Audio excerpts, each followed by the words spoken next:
Olá, alunos! Muito bem-vindos à nossa segunda aula da disciplina de Serviços de Rede.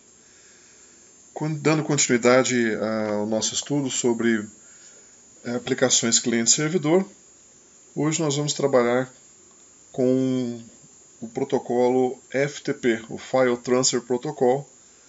É um protocolo bastante simples para transferência de arquivos. E por isso eu vou falar também um pouquinho sobre a parte de configurações do aplicativo que vocês vão estar trabalhando no encontro presencial, que é o VSFTPD, o Very Safe File Transfer Protocol. O D vem de Daemon. E vocês devem dar uma olhada aí no material para poder entender um pouquinho melhor. Mais uma vez me coloco à disposição para tirar dúvidas. Meu e-mail consta aqui embaixo e vamos à aula. Muito bem, os objetivos da nossa aula de hoje é que você possa conhecer as funções e as principais características desse protocolo importante FTP,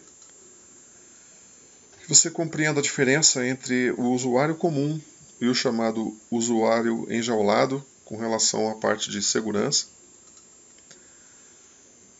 e também compreender aí os dois tipos de conexão existentes para o FTP e para outros serviços também de aplicação, que é o modo de utilização no standalone e o modo protegido, cujo aplicativo que nós vamos utilizar para esse modo protegido é o XINetD. Bom, o protocolo FTP, ou File Transfer Protocol, é um protocolo exclusivo para transferência de arquivos. Na semana passada vocês trabalharam com um protocolo de envio, que era o HTTP, para visualização de páginas na internet. Neste caso não há visualização nenhuma no FTP, é simplesmente a transmissão de dados do cliente para o servidor ou do servidor para o cliente. Bom, essa imagem aí mostra, uma redução daquela imagem que nós trabalhamos na semana passada sobre os elementos de uma aplicação cliente-servidor. No caso do FTP, nós temos uma pequena diferença na hora de fazer o socket, a conexão. Do lado de cá o cliente, do lado de lá o servidor, e nós trabalhamos aqui com duas portas. Então eu vou ter uma porta para transmissão dos dados e uma outra porta exclusiva para a transmissão dos comandos, as solicitações. Se eu quero enviar um arquivo, se eu quero receber um arquivo, se eu quero renomear um arquivo, se eu quero criar um diretório. Então esses são comandos que são dados aqui na porta 21, a porta de transmissão de dados. Na porta 20, na porta 21, a porta de controle. A porta de transmissão de dados é a porta 20, que trabalha somente com o envio e a recepção dos arquivos. Os arquivos passam pela porta 20 e os comandos pela porta 21. Tá aí os outros elementos que são parte fundamental de qualquer aplicação cliente-servidor. O IP do cliente, a porta do cliente, o aplicativo do cliente. No caso do aplicativo do cliente para FTP existem vários, inclusive o próprio navegador, o próprio browser pode ser utilizado como um aplicativo. E do lado do servidor, nós temos o IP do servidor, a porta e o aplicativo do servidor. Lembrando que o aplicativo do servidor nós separamos em daemon e arquivo de configurações. Bom, os serviços do FTP, como eu tinha mencionado na figura anterior, na porta 20, conexão de dados, transferência dos dados puros, ou os arquivos que vão ser transmitidos pela rede. E na porta 21, a conexão de controle, por onde passam os comandos, o controle de funcionamento dessa conexão. Olha lá. Bom, quais são os serviços que são feitos aí no FTP?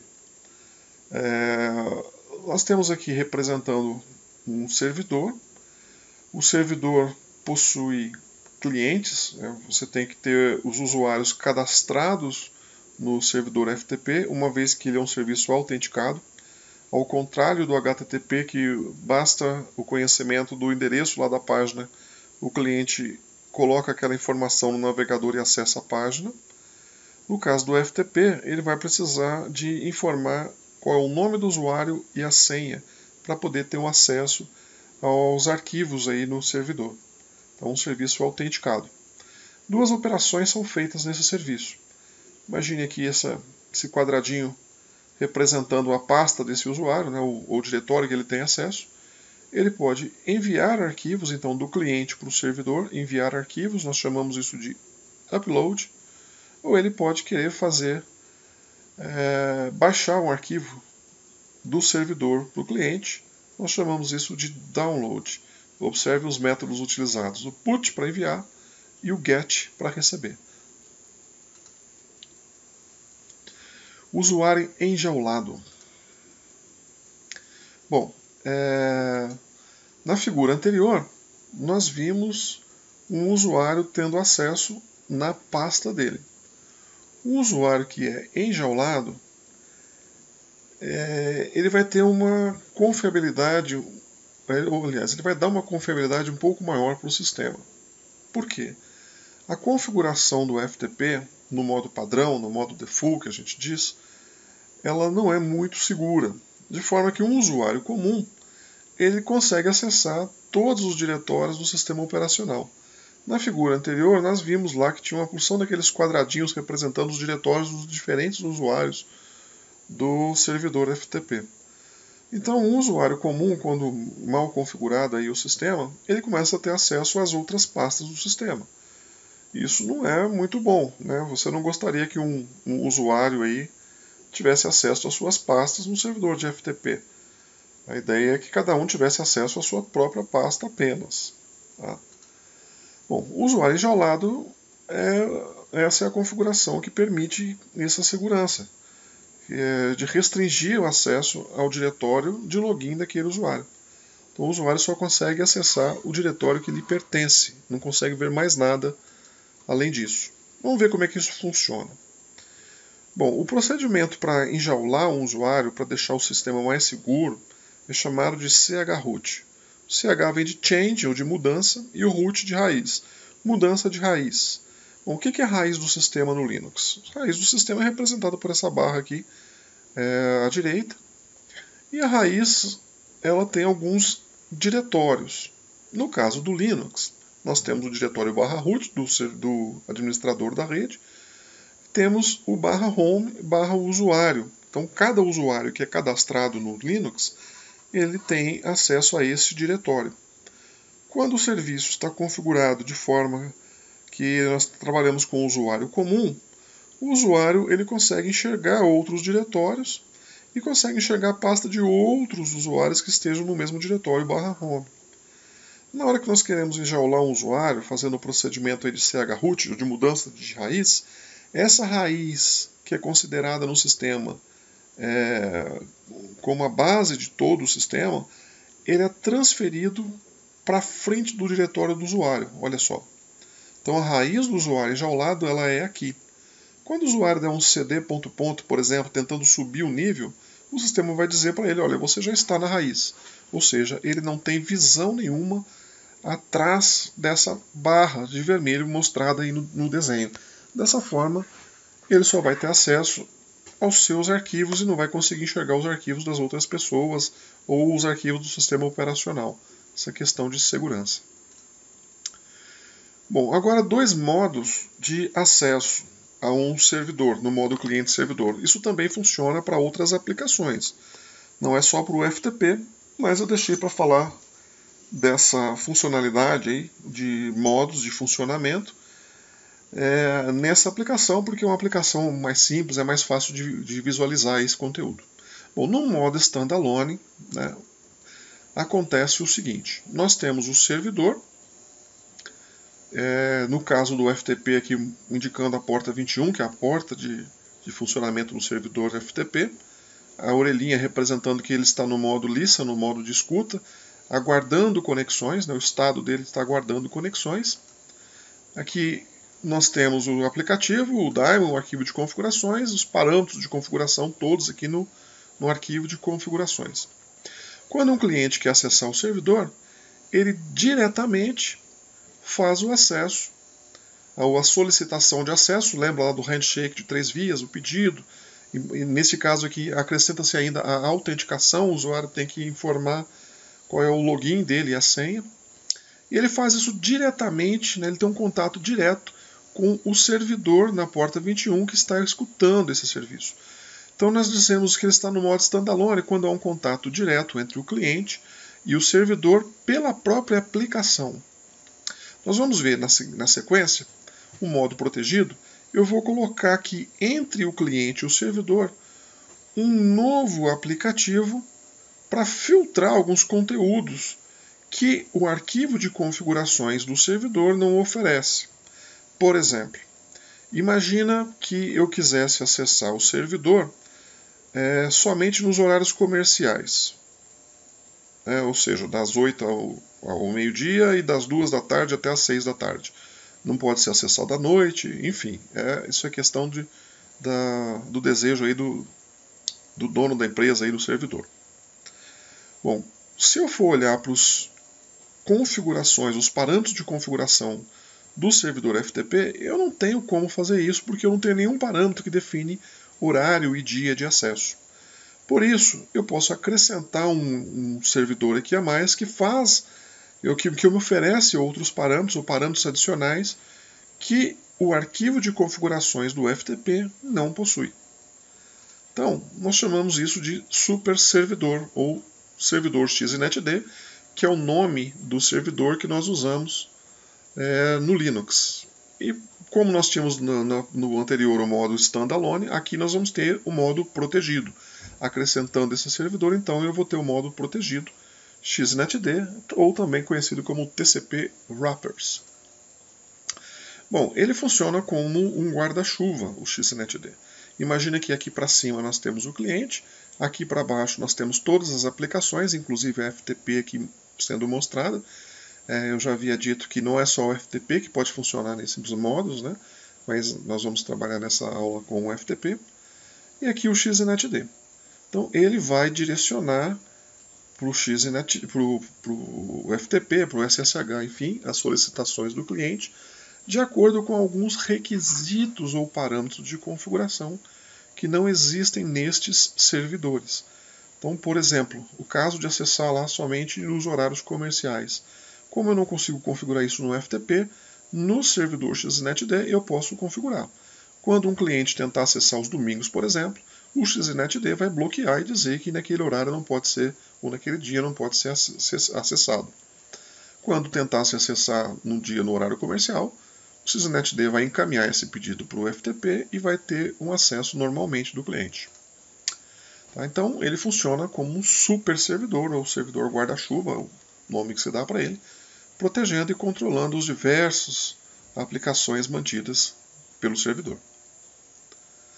Bom, vou colocar aqui algumas configurações do FTP, primeiro aqui no modo standalone, e vocês vão trabalhar com isso, ter oportunidade de fazer a configuração durante o encontro presencial da semana.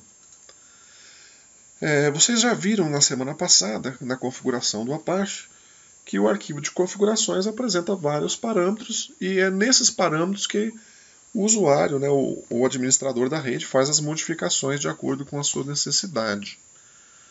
No FTP não é diferente. Então nós vamos ter um arquivo chamado vsftpd.conf e lá dentro eu vou configurar alguns parâmetros. O primeiro deles é o parâmetro listen.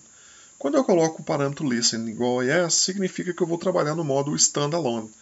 Se eu for trabalhar no modo protegido ou no TCP Wrappers, né, no XNetD que eu falei anteriormente, aí esse listen vai para no. ASCII upload e enable para yes, ASCII download enable para yes.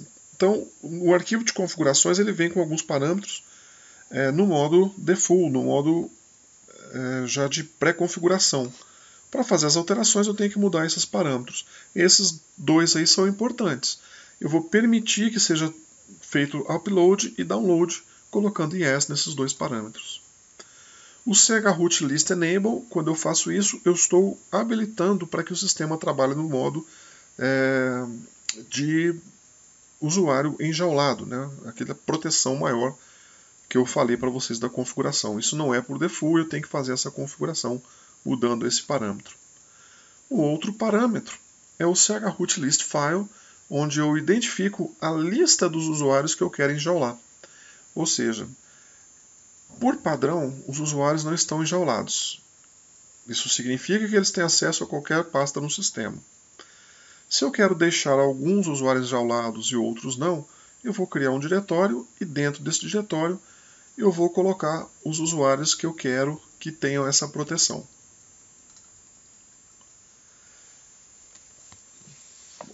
Agora sim, fazendo a configuração do XINETD, ou no modo protegido. Aí já não é mais standalone. Lembrando que eu tenho que, naquele parâmetro list anteriormente, eu tenho que colocar para no, no invés de yes, simplesmente no. E eu vou ter que criar um arquivo à parte com as configurações adicionais que não são encontradas no arquivo de configurações do próprio servidor do FTP. Lembra que eu estava comentando de exemplo, os horários de funcionamento, por exemplo, do acesso ao servidor de FTP, das 8 ao meio-dia e das 14 às 18 horas. Como eu não tenho esse parâmetro para ser configurado no arquivo de configurações vsftpd.conf, que é o arquivo direto do FTP, eu crio um arquivo a mais, um arquivo à parte, que tem que ser criado neste diretório. O meu servidor guarda-chuva é chamado de XNetD, então dentro desse diretório etc xnetd.d, eu crio um arquivinho com um nome qualquer, um nome sugestivo aí para identificar que ele está trabalhando com o meu servidor de FTP, e lá dentro eu faço as configurações. A figura mostra o modelo de configuração aí para esse arquivo. Eu coloco aqui o nome do serviço, serviço FTP, abro as chaves aqui e faço aqui alguns parâmetros de configuração. O principal parâmetro é esse aqui, o Access Times, onde eu indico qual é o horário de funcionamento para aquele serviço. Outros parâmetros são possíveis. Configurar o endereço MAC, configurar os dias da semana de acesso, configurar quais são os usuários que podem acessar ou não o sistema, enfim, tem vários parâmetros.